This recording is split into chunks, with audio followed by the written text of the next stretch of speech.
Alors, donc, déjà ravi de vous avoir sur ce webinaire. On va explorer ensemble avec Henriette comment l'ACV peut s'imposer dans le secteur de l'e-commerce pour encourager plus d'achats responsables.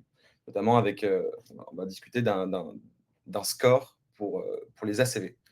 Donc, selon une étude du Carbon Disclosure Project, qui date de 2024, le secteur du retail représente environ 25% des émissions mondiales de gaz à effet de serre, donc pas négligeable du tout. Et une grande majorité de ces émissions provient de la chaîne d'approvisionnement. Donc la mesure et la réduction de ces émissions est donc une urgence. Et la CV se positionne comme être un outil de mesure essentiel pour faire face à cet enjeu. D'autant plus que à l'heure où on parle, les consommateurs sont de plus en plus sensibilisés à l'impact carbone et 66% d'entre eux sont prêts à payer plus cher pour des produits plus durables, rendant impératif pour les acteurs du e-commerce d'intégrer la durabilité dans leur stratégie. Ok, donc voilà pour le contexte de notre webinaire aujourd'hui. De mon côté, moi je suis Nicolas, ça fait bientôt 1 an que je suis chez Greenly. J'ai travaillé sur l'outil CBAM, donc donc c'est une sorte d'ACV, de méthodologie d'ACV pour les importations en Europe. Et plus récemment, j'ai rejoint l'équipe ACV. Donc, je suis responsable du développement de ces deux offres. Et donc, on me permet aujourd'hui à peu près 300 clients, plus de 300 clients, de réaliser des ACV. Et ManoMano en fait partie. Et donc, peut-être que Henriette, je te laisse te présenter rapidement. Oui, merci Nicolas. Alors j'espère que ma voix va pas trop me faire défaut. J'ai un petit virus et des allergies de fin de printemps. Euh, alors du coup, moi, je travaille dans la RSE depuis 5 ans maintenant. Je travaille dans la communication digitale avant. Et j'ai rejoint Mano, pardon, en janvier. Je travaillais auparavant chez The Fork. Et avant, j'ai travaillé dans un cabinet de conseil en innovation qui s'appelle Palo IT, où j'étais à la fois responsable de la RSE et du marketing. Ok. Merci beaucoup. On va rentrer dans le vif du sujet. Donc, l'objectif de ce webinaire, on va avoir quatre étapes. Donc, la première qui va être de comprendre comment est-ce qu'on réalise une ACV de manière générale et comment est-ce que chez Greenly ça se concrétise, les enjeux et les impacts associés. Ensuite, il y a quand même un enjeu de grande échelle quand on travaille avec des retailers. Donc, comment est-ce qu'on peut réaliser des ACV et les massifier et comment est-ce qu'on a réussi à créer et construire un score carbone qui ressemble finalement au Nutri-Score. Et ensuite, quels sont les résultats concrets et les bénéfices de l'ACV pour les consommateurs d'entreprise et comment est-ce que cela impacte le secteur de l'e-commerce vers plus de durabilité. Donc, on va se lancer. Donc, déjà, avec un petit retour d'expérience. Ah, ici. Donc, avant de rentrer dans les détails techniques de l'ACV, Henriette, pour bien comprendre la démarche que vous avez engagée avec ManoMano, est-ce que vous pouvez nous dire quel était l'élément déclencheur? Oui, alors, merci pour la question. Donc, notre stratégie d'impact chez ManoMano, elle se divise en 3 grands piliers. Le premier, c'est comment on est exemplaire dans notre façon de mener nos activités. Et donc on se pose la question ici de la réduction de notre impact carbone en tant qu'entreprise, mais aussi de notre politique sociale et sociétale. La deuxième pilier, c'est vraiment notre offre de produits et de services plus responsables. Et donc là, l'idée, c'est de se dire comment est-ce qu'on change le comportement des gens, puisqu'en fait, on a très vite réalisé que dans la méthodologie carbone telle qu'elle est designée aujourd'hui, ManoMano est une marketplace, donc on n'achète pas de produits qu'on revend, ce qu'on vont faire certains de nos concurrents. Chez ManoMano, les vendeurs vendent leurs produits qui arrivent ensuite chez nos clients. Et donc, c'est un peu par contre l'éléphant dans la pièce. Parce que en fait, l'impact carbone de nos produits est énorme et nous ne le comptabilisons pas dans notre méthodologie carbone. Et donc, c'est pour ça aussi qu'on a voulu mettre en place un score carbone et d'autres initiatives responsables, notamment sur les produits de seconde vie, mais aussi les produits dédiés à la rénovation énergétique des bâtiments.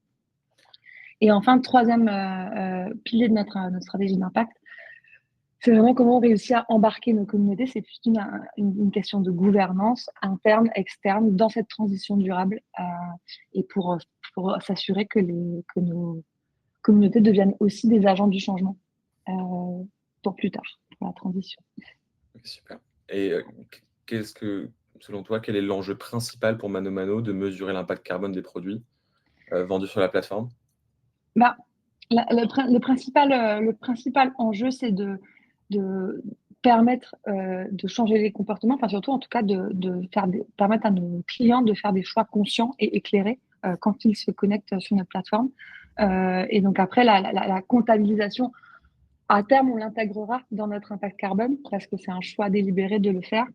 Mais pour l'instant, on s'assure d'avoir une stabilité sur notre méthodologie quand on travaille avec vous, Greenly, et surtout de pouvoir embarquer toutes nos catégories nos catégories de produits dans cette méthodologie carbone. Mais on va y revenir. Yes, carrément. Et pourquoi est-il important aujourd'hui pour les acteurs du e-commerce de s'engager dans une démarche de réduction de leur empreinte environnementale? Est-ce que c'est quelque chose qui se généralise à tous les acteurs ou est-ce qu'il y en a qui mettent plus de temps que d'autres? Bah oui, j'ai envie de dire, on parle pas que du e-commerce cet élan global des choix de consommation. Enfin, moi, quand je travaillais chez The Fork, on avait aussi voulu mettre en place un score carbone des menus au sein de nos restaurants pour permettre à chacun de faire un choix éclairé quand il arrive au restaurant, de dire, bah, OK, je vais prendre un steak frites, mais peut-être que demain, je prendrai une salade végétarienne. Donc, je pense que c'est pas forcément embarquer les acteurs du e-commerce, c'est embarquer tous les consommateurs dans des choix plus éclairés, plus responsables. Et donc, pour répondre à la deuxième question qui était sur pourquoi tous les acteurs du e-commerce doivent s'engager, je pense qu'il y a une particularité quand même avec le e-commerce, c'est qu'il y a souvent des actions qui sont gagnant-gagnant.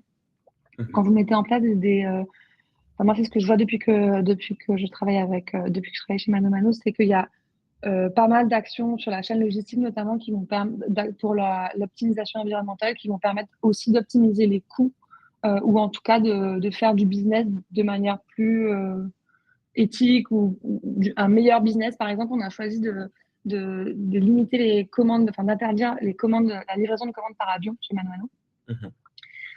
Et ça passe par. Et la raison pour laquelle on l'a fait, c'est simplement qu'en fait, les commandes par avion, on s'est rendu compte que ça générait un mauvais score satisfaction client. Et donc, les commandes, parce qu'elles sont signes d'éloignement géographique, ces commandes qui étaient envoyées par avion. Et elles arrivaient souvent dans des conditions moins bonnes que si la commande était transportée par camion. Et donc, c'est souvent gagnant-gagnant. Et donc, je pense que c'est ça qui est intéressant avec le e-commerce, c'est qu'il y a plein de choses à optimiser. Il y a plein de choses à réduire avant de pouvoir dire qu'on arrêtera de faire du e-commerce, qui, je pense, n'arrivera jamais.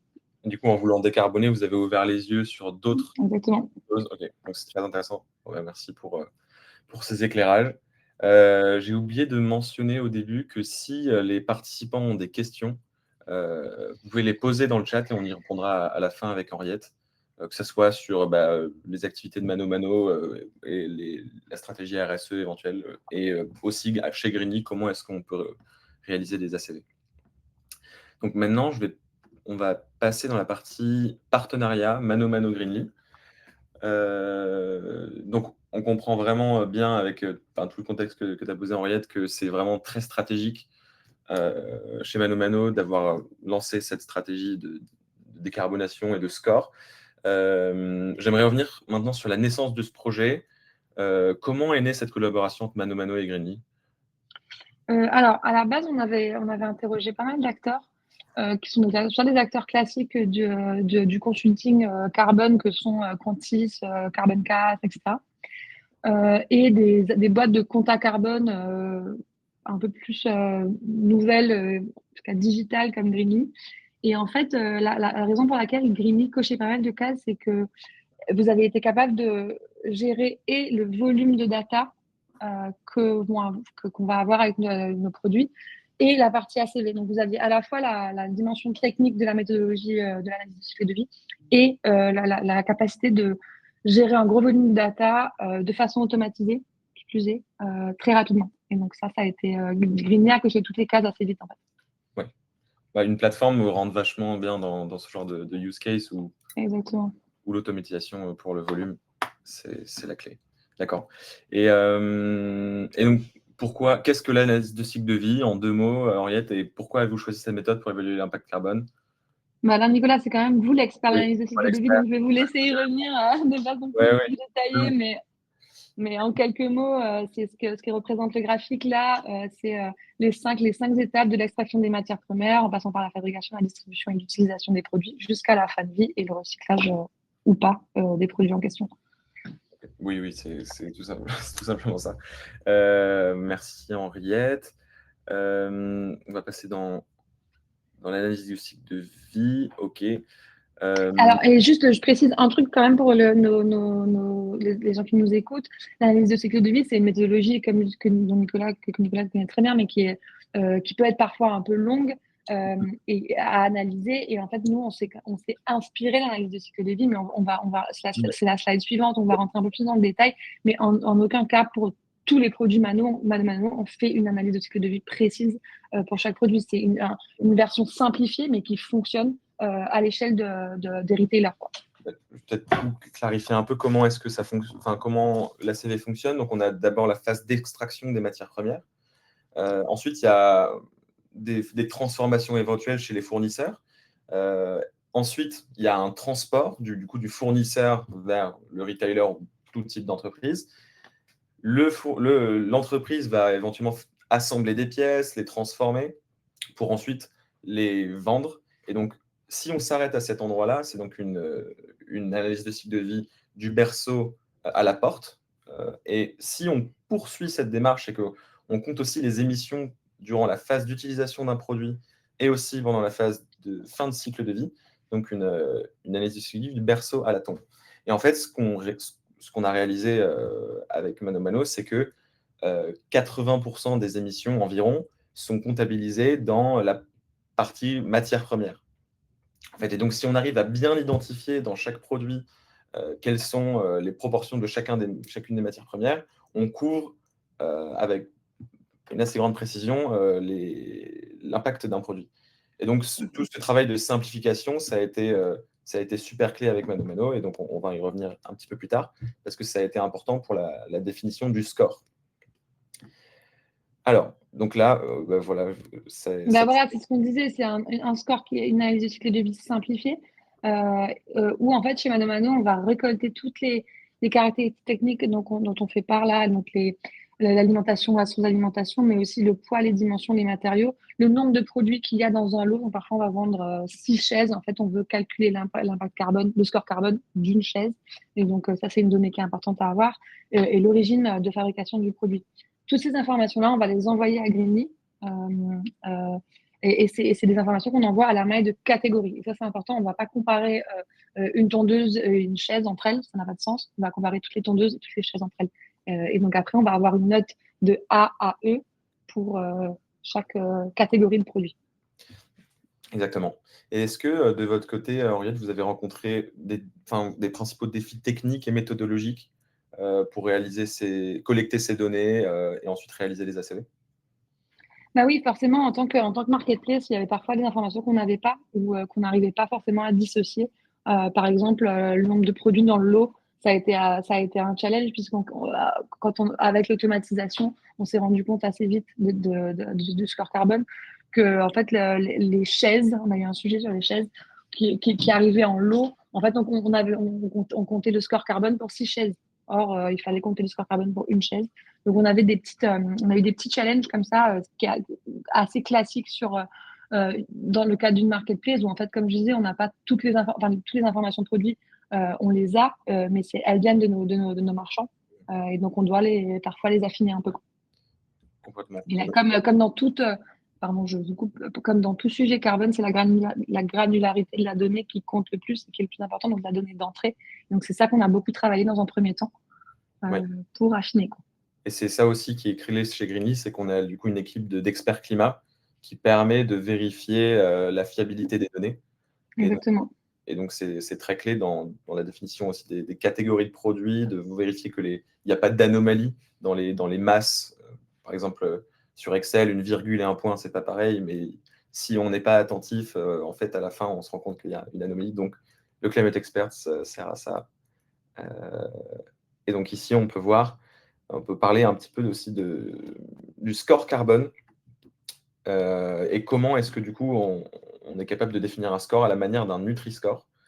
Henriette, je peux peut-être détailler. Tout à fait. Et en fait, du coup, quand on vous dites que vous faites des vérifications chez Greenly, mais aussi enfin, on check la donnée d'un côté comme de l'autre, on vérifie quand même que si on voit que toutes les chaises sont notées A, je dis n'importe quoi, hein, c'est complètement fictif, c'est de la modélisation qui n'est pas du tout réelle, ce que vous voyez.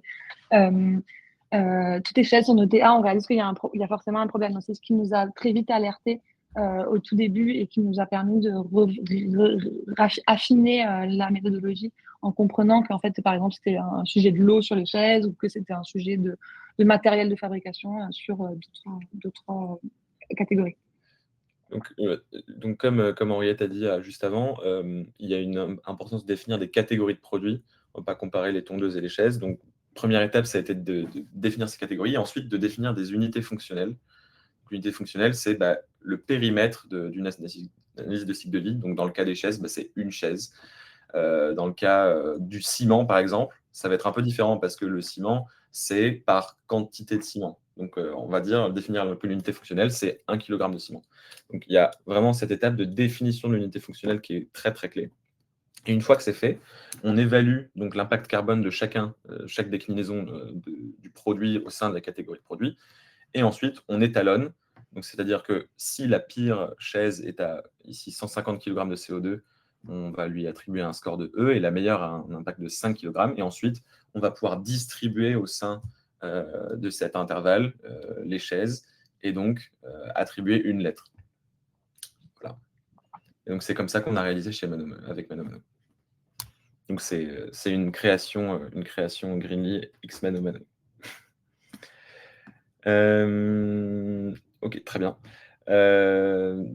D'ailleurs, je vais peut-être faire un peu votre pub, Nicolas, mais je pense qu'aujourd'hui, vous êtes chez Greenly, après vous l'avez mentionné avec votre outil d'ACV, mais propriétaire de cette méthodologie. Et moi, je crois beaucoup au fait que, comme pour le Nutri-Score ou pour d'autres scores, le Planel Score, par exemple, au fait qu'il y ait un seul score qui domine sur le marché et une seule méthodologie, parce que ça ne sert à rien de multiplier les différents scores. Là, on a prouvé que ça marchait, on a prouvé qu'on pouvait le faire. Donc, ça peut encourager des personnes qui nous écoutent. De manière générale, Greenly, on essaie de plus en plus de travailler avec des acteurs qui ont des larges catalogues. Et donc, c'est des méthodologies qu'on va être forcément amené à réemployer. Et donc, oui, si on peut la réutiliser et généraliser un peu ce process, on n'hésitera pas. Donc, ensuite, donc ça, c'est la slide sur... Peut-être je suis un peu en avance. Ok, donc moi, après, une fois qu'on a réalisé toutes ces études-là, j'avais une question, c'est quels sont les enseignements clés que vous avez tirés de cette mesure d'impact carbone et comment est-ce que ces résultats ont influencé vos stratégies et actions internement? Alors, nous, on est content déjà. On a pu prouver que c'était possible de scorer un gros volume de produits. Et donc, on est déjà extrêmement content de ça. Parce que quand on a commencé le process, au début, c'était très exploratoire. Comme on disait, il y a eu des écueils méthodologiques à certains moments. Il a fallu qu'on réajuste. Et donc aujourd'hui, on est super content de ça, de prouver que c'est possible. L'autre partie de votre question, excusez-moi. En interne, Ah oui. quelle stratégie et action ça a mené, enfin, ça a éveillé? Bah, nous, les prochaines, enfin, je profite peut-être de cette question pour dire que nos prochaines étapes là-dessus, c'est de vraiment activer le score carbone. Par exemple, c'est encore à l'étape de recherche, mais dans nos algorithmes de recommandation, de faire en sorte qu'en fait, ce soit toujours plus une influence de comportement d'achat, plus qu'une simple donnée produit. Que ce soit vraiment d'encourager du positif. Comme on encourage de l'achat avec des promos, par exemple, ben là, on encourage de l'achat avec du score carbone. Donc ça, c'est la prochaine grosse étape. Et surtout de pouvoir dire, comme c'est le cas du Nutri-Score aujourd'hui, que les produits A sont plus plébiscités par nos clients que les produits E. Et donc, l'influence que ça a en interne, aujourd'hui, c'est de passer à l'étape d'après, parce que en fait, on a passé beaucoup de temps à consolider la méthodologie, à avoir des objectifs en termes de volume qu'on a atteints. Et aujourd'hui, on pense un peu à l'après et à l'activation et au fait que ça devienne vraiment un outil. Un des PDG de Mano Mano dit aujourd'hui, on compte en argent, mais peut-être que dans 20 ans, on comptera en carbone. Et c'est aussi une réalité, c'est de rendre la donnée carbone, qui est une donnée quand même assez opaque, accessible, manipulable par les gens. D'accord. Donc, J'imagine que dans quelques années, on aura du coup des retours, des chiffres sur l'influence que ça aura sur la consommation de vos clients. Et là, on pourra vraiment avoir, même en termes de communication, je pense que ça pourrait être ultra tout à clé fait. pour vous. Donc, on vient de voir l'impact interne et aussi, on a ébauché l'impact externe avec vos clients. Et du coup, comment cette transparence sur l'impact carbone est-elle perçue par les clients, même si aujourd'hui, vous n'avez pas encore pu avoir forcément de retour? Est-ce que vous sentez quand même peut-être une attraction chez Mano Mano? Bah, c'est un peu ce qu'on disait, c'est que nous, avec les études qu'on voit à l'externe, on a l'impression qu'il y a une volonté d'utiliser cette information. Alors on l'a vu avec le Nutri-Score, mais le Nutri-Score, on voit aussi que c'est pas directement lié, mais on voit aussi que la France est un des pays où l'obésité n'a pas fortement augmenté ces 3 dernières années ou ces 5 dernières années. Donc, en fait, par rapport à d'autres pays européens qui n'ont pas forcément activé le Nutri-Score. Donc, en fait, je pense qu'il y a aussi une information qui est intéressante là-dessus, c'est que les consommateurs sont en recherche d'informations fiables sur ces questions-là. Et donc, on n'a pas fait d'études encore, en effet, mais nous, on est persuadés que c'est une tendance qui est en cours et qui va S'activer. prendre de plus en plus d'ampleur. C'est une tendance que nous, chez Greenly, on ressent dans tous les cas au quotidien. Moi, je rencontre de nombreux clients qui en tout cas, me disent nos clients sont vraiment demandeurs de ce genre d'informations. Et donc, c'est à nous d'être capable de livrer et à l'échelle aussi des ACV de qualité. Et ou simplifier. En fait, la simplification n'est pas un problème. C'est juste pouvoir la vulgariser aussi. Et donc, c'est très intéressant aussi. Oui, la simplification n'est pas un problème qu'on a donné d'entrée fiable aussi, je pense. Exactement. Et donc, avant de répondre aux questions du public, j'aimerais qu'on se projette un petit peu. Est-ce que on a déjà un peu répondu à cette question, mais les prochaines étapes, donc, ce serait de communiquer, peut-être l'ajouter sur votre site, comme on voit sur les magnifiques photos de votre application. Donc ça, j'imagine que est-ce que c'est déjà, C'est déjà le cas, oui. déjà live? Génial. Mm. Et donc, est-ce que vous avez d'autres sur votre site internet aussi? Est-ce que vous... Non, moi je dirais il y a un truc quand même qu'il faut savoir dans ces cas-là, c'est que c'est du temps long. Enfin, c'est des nudges, l'influence des comportements d'achat, c'est pas du jour au lendemain. Nutri-Score, ça fait quand même plus de 5 ans que c'est là, que ça existe. Et on commence à en voir les effets aujourd'hui. Je pense qu'il faut être un peu patient et il faut pas. Enfin, on a quand même un contexte global aujourd'hui qui est pas non plus hyper engageant sur les entreprises, les entreprises de notre taille. On a été pionniers, mais on est quand même plus éligible, on est plus éligible à la CSRD. Donc, il ne faut pas lâcher l'affaire, en fait. Il faut continuer parce que c'est comme ça qu'on continuera à être innovant. Aujourd'hui, être innovant, c'est juste continuer. Et parce que même si on n'a pas de résultat tout de suite en fait, on peut dire que sur Mano Mano, X% des consommateurs vont choisir les produits notés A. Aujourd'hui, on n'a pas cette info-là, mais on l'aura un jour. Moi, je suis persuadée de ça. Et du coup, ne pas lâcher l'affaire. Et c'est ça.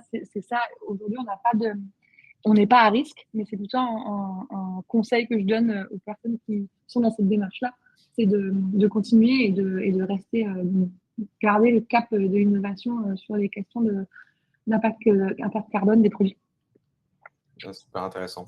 Ça répond vraiment à aussi comment influencer et comment est-ce qu'on pourrait conseiller du coup les autres entreprises qui sont un peu dans votre situation, qui souhaitent se lancer dans une démarche similaire. Je sais que ça peut aussi faire peur. Par exemple, la CSRD ou réaliser des ACV, c'est collecter des données, c'est mobiliser des ressources. Mais comme tu viens de le dire, c'est un engagement long terme qui vaut le coup et j'en suis persuadé également. Peut-être que si tu as un mot à rajouter là-dessus, on peut, avant de répondre aux questions. Non, on peut prendre les questions, je pense, on peut y aller. Ok, très bien. Donc, je vais arrêter de partager mon écran. Alors attention, comment ça fonctionne?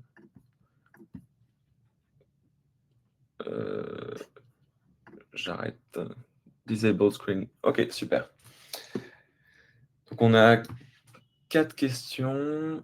Hélène Bosch, bonjour. Score à la maille produit ou à la maille famille? Famille. Ce Donc, qu'on disait sur les tondeuses versus chaises, quoi. mais donc le score est défini au sein de la gamme de tondeuses, donc chaque tondeuse a un score. Oui. Donc Pardon. on définit les familles et au sein des familles, ensuite on attribue un score à chacun des produits. Oui. Donc, voilà, c'est comme ça qu'on a fait. Est-ce que vous pouvez faire une distinction entre une tondeuse d'une marque et une autre, où on reste sur la même famille? Bah, une tondeuse est une tondeuse, peu importe la marque, ça n'a pas d'influence puisque l'unité fonctionnelle reste la même Tout à fait. et c'est la tondeuse. Combien de temps et quelles ressources humaines ont été mobilisées pour ce travail chez Mano Mano? Henriette. Alors, pendant longtemps, il y avait une équipe, assez, ils étaient assez nombreux. Moi, comme vous le savez, je suis arrivée en janvier. Ils ont été 3 ou 4 pendant longtemps, avec notamment des data analysts pour cette histoire que je disais juste avant sur la fiabilité de la donnée d'entrée, qui ont beaucoup travaillé, qui étaient dans l'équipe data, en fait, hein, tout simplement, chez Manamano, qui n'était pas dans l'équipe RSE, et qui travaillaient en partenariat avec la responsable RSE de l'époque sur la fiabilité des données d'entrée. Donc, il y a eu beaucoup de mobilisation côté data analytics. Et il y a une question qui Ah est oui, dans pardon. la même veine. Combien de temps et quelle... Ok. Vous êtes combien dans Combien l'équipe de... RSE? Donc c'est 4, on répond aussi. Ouais, aujourd'hui, on est 2. Enfin, on est 3 plutôt, je dirais. On est 2 et demi. À l'époque, ils étaient plutôt 4. Mais parce qu'aujourd'hui, en fait, on n'a plus personne, on n'a plus besoin de quelqu'un côté data analytics. Et ensuite, l'autre question, c'était sur la durée. C'était ça, hein? Oui. Combien de temps et quelles Ben, ressources humaines ont été mobilisées pour ce travail, spécifiquement?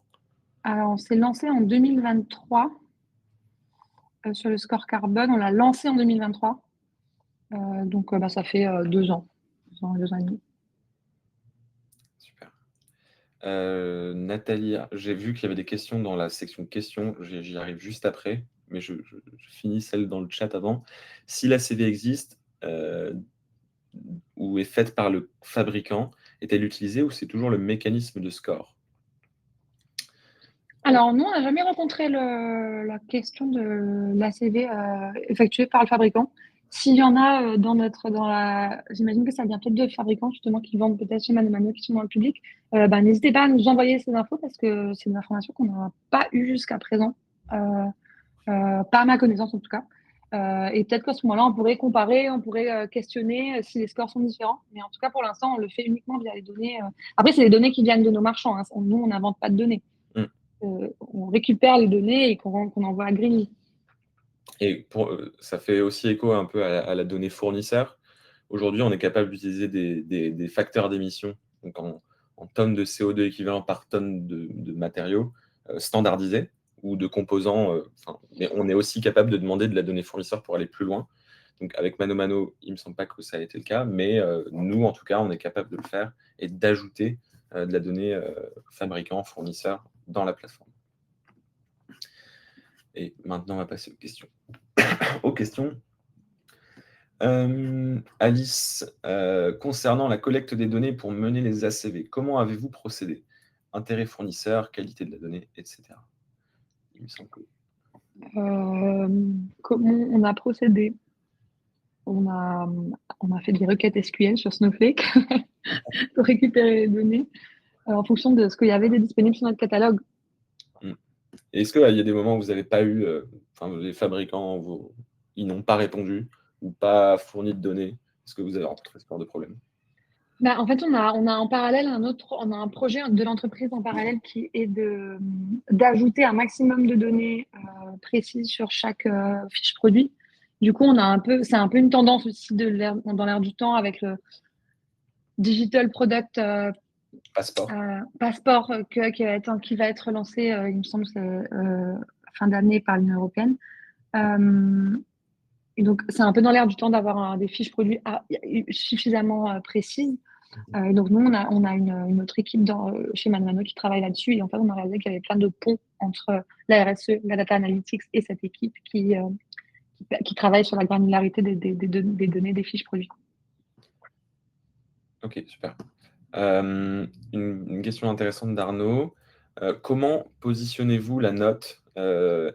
Est-ce que c'est une comparaison par rapport à la moyenne ou médiane de la gamme de ManoMano, ou est-ce que vous avez d'autres ACV de d'autres fabricants qui vous permettent du coup de les comparer aussi avec eux? Non, il n'y a pas de comparaison pour l'instant. Donc Mais c'est c'est au une bonne sein idée. des produits que vous vendez, Mm. vous avez fait une classification. Ok. Hélène, on avait répondu. Il y a un benchmark pour comparer le carbon score entre les chaînes ManoMano et les chaînes du marché.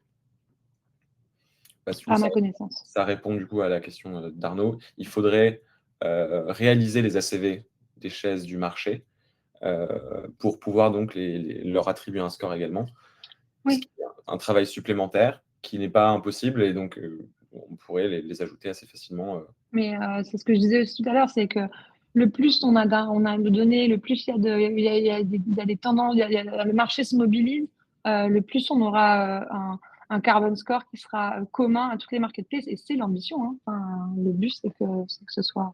Nous, c'est vrai qu'on a été assez pionniers là-dessus, mais aujourd'hui, il y a plein d'entreprises qui le font et plein de marketplaces qui le font. Mais l'idée, c'est d'avoir un socle commun parce que c'est comme sur les certifications. Ce serait idéal que toutes les entreprises soient Bicorp et Ouais, qu'il n'y ait pas 12 autres labels qui se tirent un peu la bourre. c'est ça. Et donc on s'est concentré du berceau à la porte.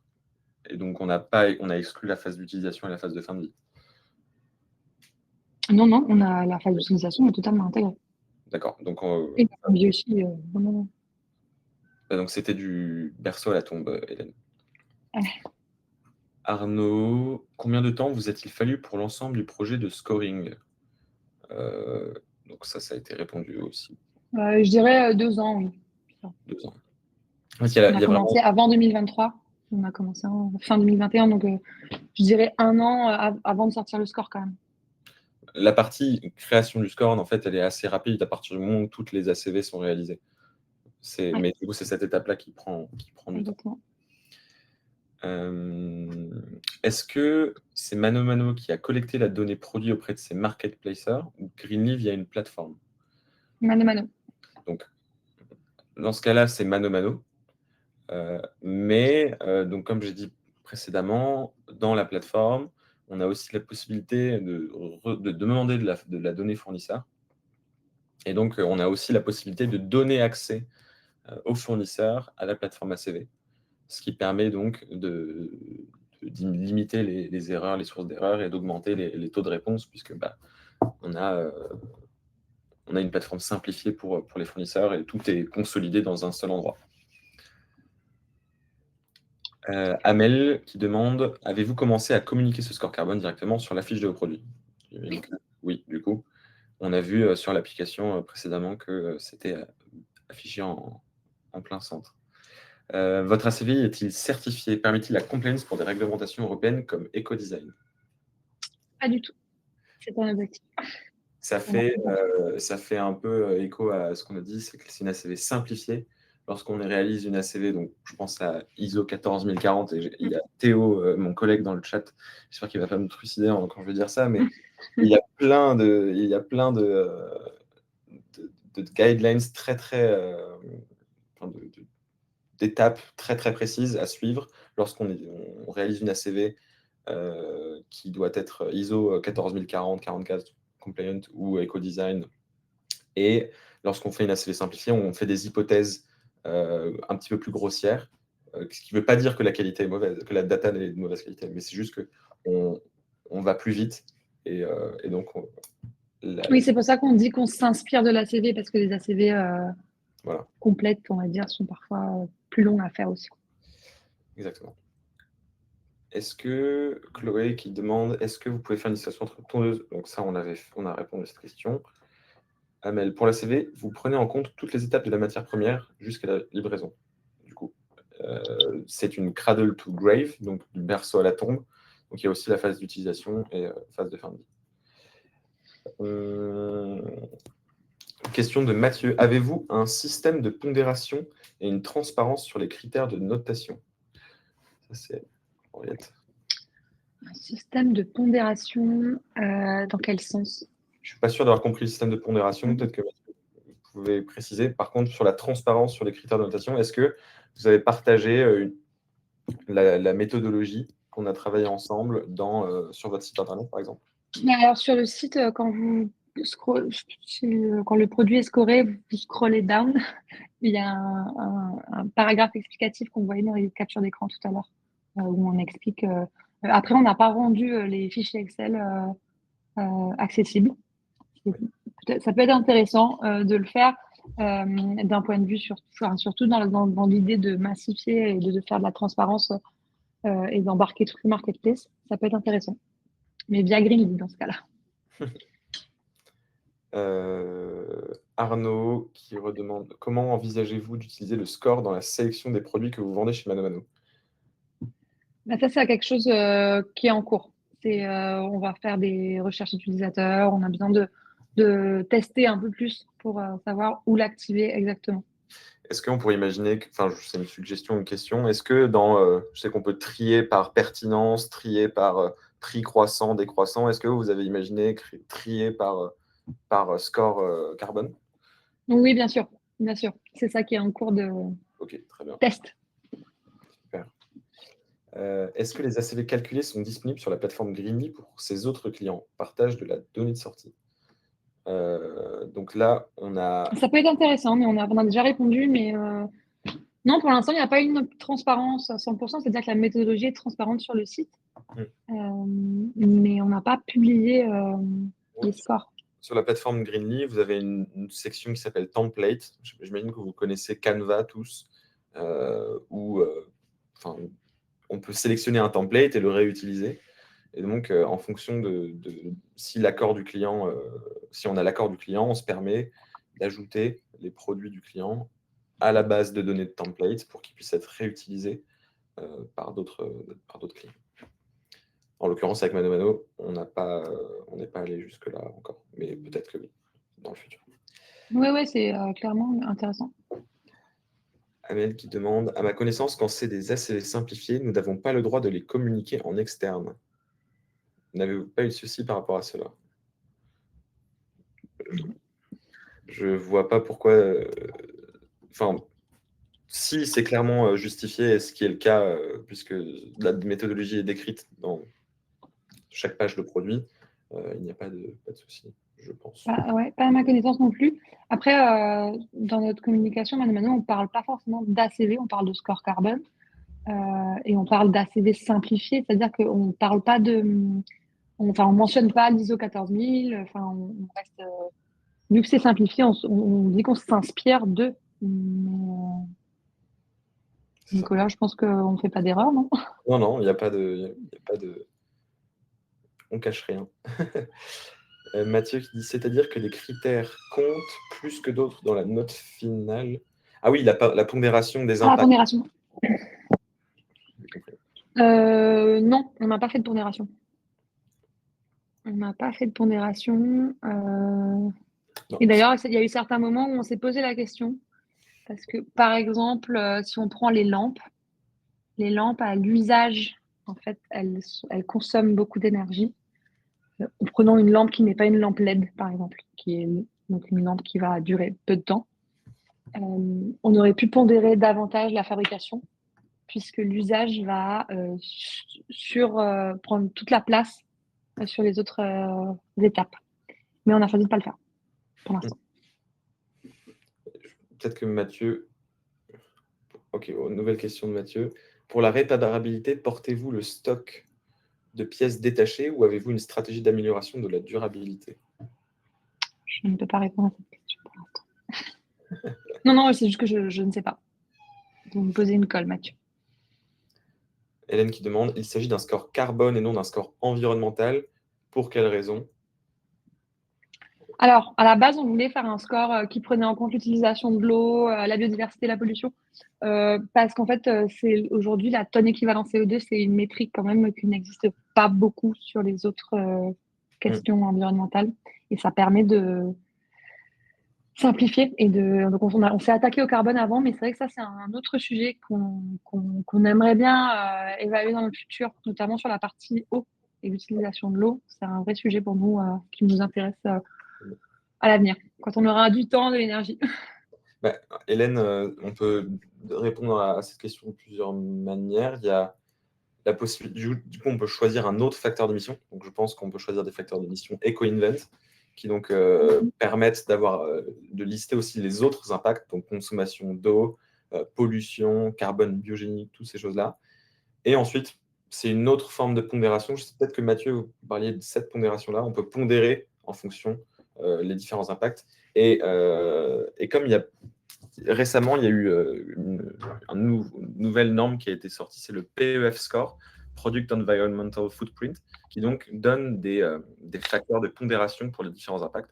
Et donc, c'est quelque chose qu'on pourrait facilement imaginer avec Henriette et Mano Mano dans le futur. Mais Alors, il me semble qu'on utilise déjà les facteurs d'émission Eco-Invent. donc, en fait, ça serait déjà réalisable, puisque maintenant, on a ces facteurs de pondération qui permettent de comparer, en fait, les tonnes de CO2 équivalent avec la consommation d'eau. C'est donc des facteurs de normalisation. Ok, bah, je crois qu'on arrive au bout des questions. Ah non, les ACV sont calculés avec une partie de facteurs d'émission physique plus importante que les ratios monétaires. Il me semble qu'on n'a utilisé aucun facteur d'émission monétaire. Non, Donc on a seulement des facteurs d'émission physique. Physique, ouais. On utilise des facteurs d'émission physique monétaires, je veux dire, pour notre bilan carbone, lorsque la donnée n'est pas disponible. Mais on propose aussi d'utiliser des facteurs d'émission physique. Et en l'occurrence, pour les ACV, l'objectif, c'est quand même d'être très précis et donc d'aller chercher des facteurs d'émission physique.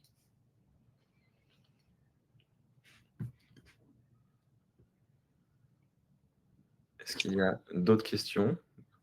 Ou est-ce qu'on arrive On arrive au bout de... Ah, dans le chat, il y a un grand merci. Bah, merci. Merci à toi, Chloé. Qui écrit.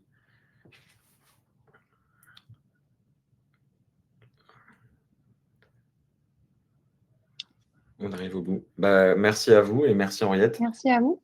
Et vous pourrez retrouver le webinaire si vous voulez voir un replay ou quoi que ce soit, il sera disponible. Et n'hésitez pas si vous avez la moindre question. Je suis dispo sur LinkedIn. Vous saurez me retrouver. Oui. Passez une bonne fin de journée à tous. Au revoir. Au revoir.